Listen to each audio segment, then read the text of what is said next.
आज मैं आपके सामने बाबा साहेब डॉक्टर भीमराव अंबेडकर के उस भाषण का जिक्र करने जा रहा हूं जिसे उन्होंने 24 नवंबर 1956 को काठमांडू में दिया था। बाबा साहेब दुख व्यक्त करते हुए कहते हैं कि मुझे इस बात का दुख है कि इस सभा के निर्धारित कार्यक्रमों में मैं उस तरह से भाग नहीं ले पाया जिस तरह से एक प्रतिभागी को लेना चाहिए। परंतु मुझे विश्वास है कि यहाँ पधारे आगंतुकों को यह मालूम है कि मैं काफी बीमार चल रहा हूँ। सभा के कार्यक्रमों की थकान को सहन करने के लिए मैं असमर्थ हूँ। अतः ऐसा नहीं है कि सभा की कार्यवाही का मैं सम्मान नहीं करता, बल्कि व्यक्तिगत कारणों से ही मैं सभा के कार्यों में शामिल ना हो सका, जिसका मुझे अफसोस है, जिसका मुझे दुख है।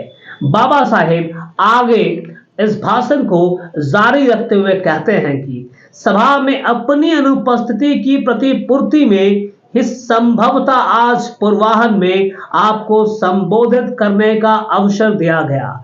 मैंने इसकी अनुमति दी थी, पर यहां भी मुझे कुछ आश्चर्यजनक बातों का सामना करना पड़ा।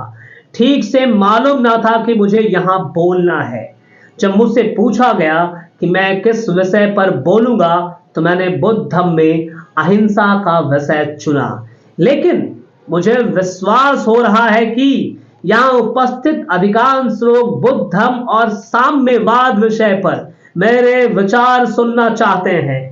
जैसा कि मैंने प्रथम सामान्य सभा में बोला था, मैं आपकी राय के मुताबिक विषय बदलने को तैयार हूं, पर मैं यही कहना चाहूंगा कि इतने बड़े और भारी विषय पर बोलने के लिए मैं स्वयं को इस क्षण में आह्लादित महसूस नहीं कर पा रहा हूं।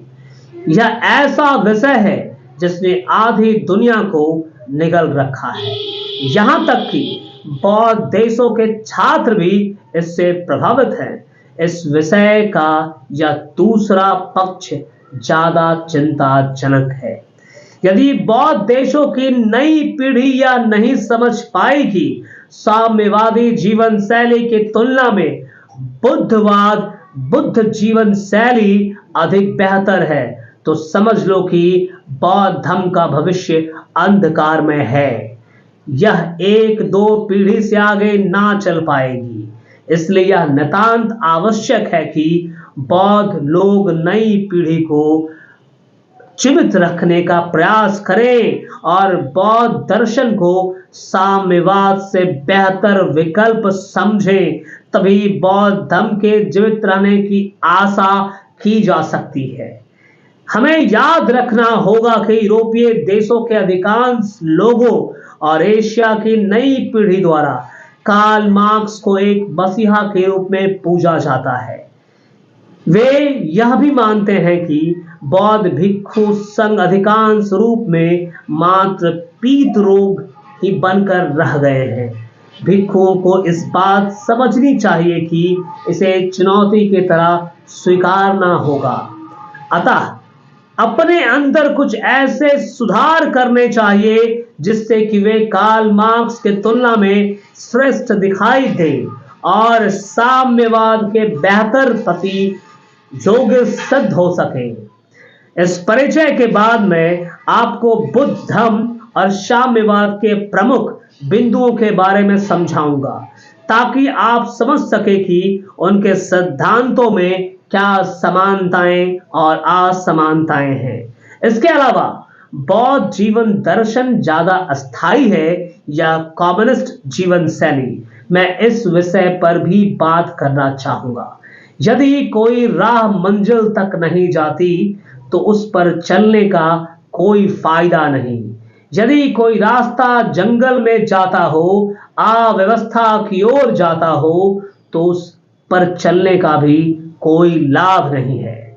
मैं आप लोगों को भरोसा दिलाना चाहता हूं कि जिस राह पर मैं आपको चलने के लिए कह रहा हूं वह धीमी है, मुश्किलों से भरा है और अतिशय धैर्य की परीक्षा लेने वाला है, पर अंत में आप एक सुरक्षित और मजबूत जमीन पर खड़े होते हैं।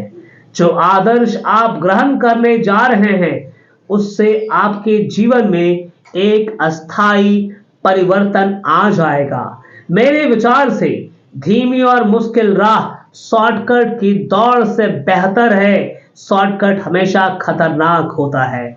आज के लिए इतना ही। धन्यवाद। जय हिंद, जय भारत।